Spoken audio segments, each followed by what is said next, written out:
Hello there, and welcome to A Film a Day with me, Jordan Woodley. And, of course, I delve back into one of my favourite directors of all time. And, one who, of course, when I went and covered The Prestige, I talked about quite extensively. So I'm going to try and avoid covering the same basis that I did for that video. But that is Christopher Nolan with his one of his earliest films, Memento. Happy to say, I've seen Memento before, once, I think. I don't remember having seen it twice, but I've definitely seen it once. Before I fully understood Christopher Nolan and his work. But it's so good to go back to it, with the extensive film history, with his filmography under my belt and really getting a sense of him. That is what I've done with a lot of the directors during the series, is go back to some of their earliest work to really get a sense of them at their rawest, at their, no budget, but also less expectations, less interference in their work, a purer version of their creative output. So, of course, I saw Empire of the Sun with Spielberg. I watched Rope with Hitchcock. So on and so forth, because again, it's very educational experience to really break down the style and auteurship of a director, because despite the fact that Nolan has always been creatively, very hands-on when it's come to his creative visions, and has always, staunchly demanded that sense of control, even to now with Tenet. There is a certain inevitability to the fact that, of course, the budget's got bigger, you've got higher stars.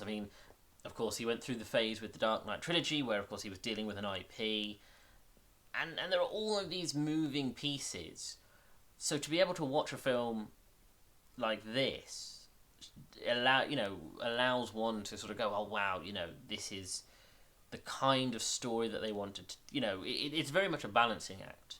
You have directors who, when you look at their early work, you think, oh, they clearly have vision, but not the ability to be able to, the budget to be able to realise that vision. And then later into their careers, where it's a case of they now have the power and prestige to be able to get any kind of film they want made, but they no longer have the creative control that they once did. And of course, there's this constant pull and push of it. Or with some directors that I will get onto at some point, where they essentially possibly have too much control, where they have both things. They have autonomy, but also unlimited budget.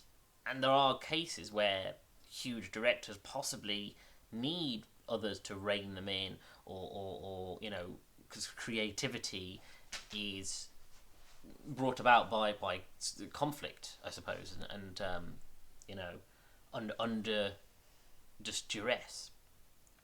So the beauty of Memento is the fact that it demonstrates that Nolan can, had the ability, even in his early days. This is his, I want to say it's his second film.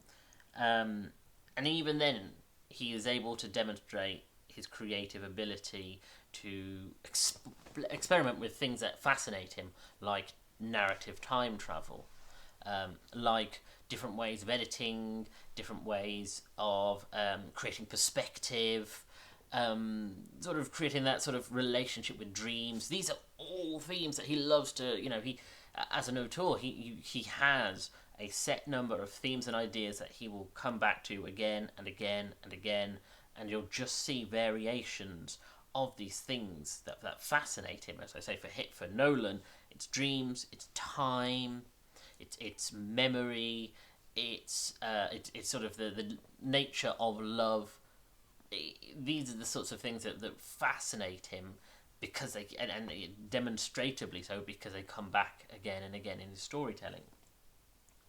But yeah, as I say, his second feature the fact that he's able to tell a story in reverse is such a fascinating feat. The fact that this is, some directors wouldn't have the ambition to even attempt this at such an early stage of their career because it's an incredibly precise, easily breakable a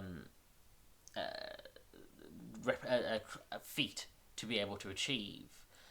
And I will always say, despite success or failure, I will always admire a director more for their ambition and their desire to try and demonstrate their creative vision than than ones who rather code the company, are competent and technically competent, but they're very much towing the company line, and they know how to make a good film, but there's no risk taking. It's very procedural. And I think this does work. I think this is, in some degrees, this is Nolan unrestrained by possibly, there is something very straightforward and simple about this, even within its complexity. The idea of this is a story told backwards from the perspective of a man who cannot create new memories. And that's, there is a simplicity and a clarity in that I think you have to credit the script with, and also Guy Pearce. It's incredibly hard to create this character who, is constantly entering scenes and scenarios fresh, and as an actor, to be able to perform that is a difficult thing because it doesn't allow them a continuity of performance.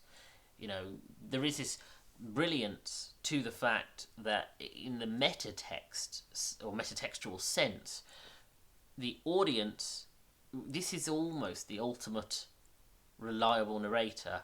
Not quite, but for the case I'm trying to make, in terms of he as a narrator never knows more than the audience knows.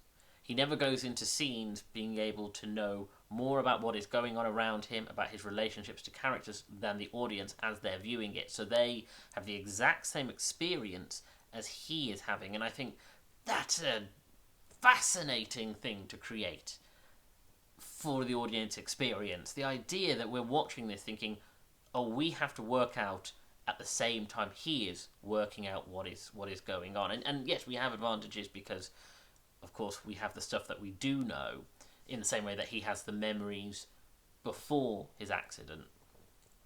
And I love the fact that, referring back to myself personally, I remember 15 years ago, my maths teacher, of all people, talking about this film and hearing about this film and the way it's described.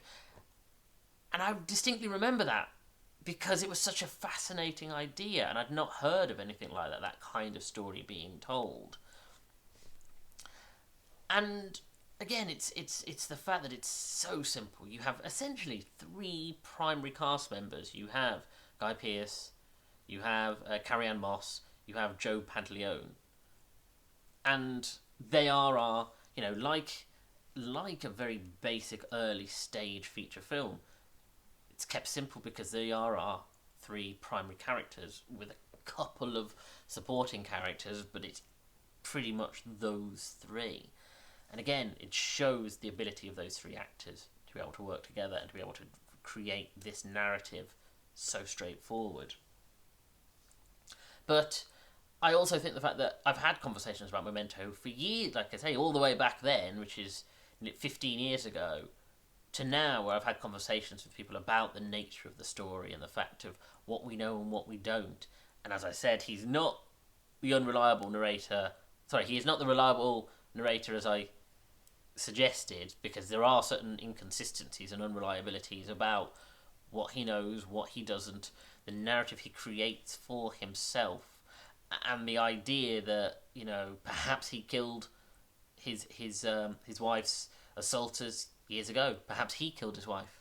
Perhaps Joe, the character sorry, I was going to say the character Teddy has actually been sending him to kill people like a one-man sort of hitman.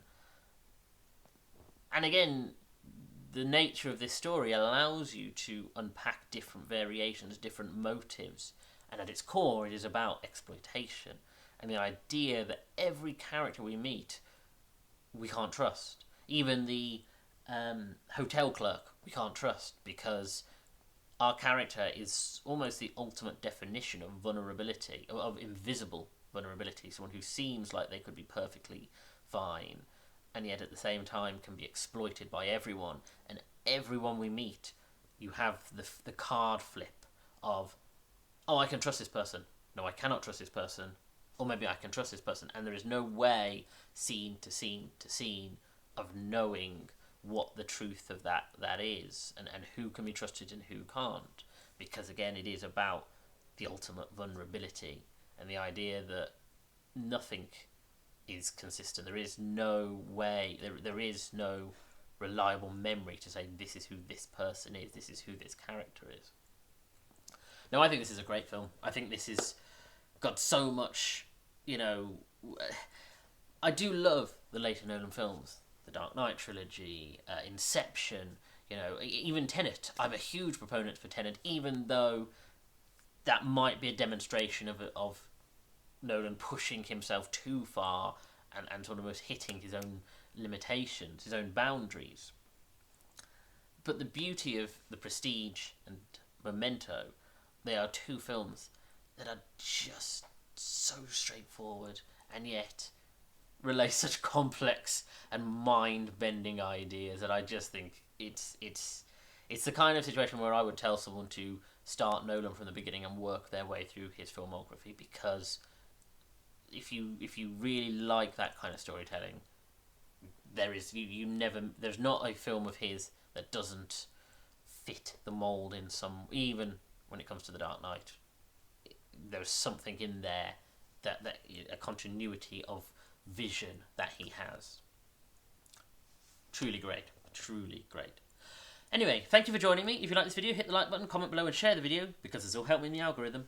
Subscribe to the channel and hit the bell to get notifications of when new videos are uploaded. Check out my back catalogue of over 200 videos, and follow me on Twitter at Jordan_Woodley, where I tweet about TV shows and films, and I share these videos once they're uploaded to YouTube, either the day of or the day after.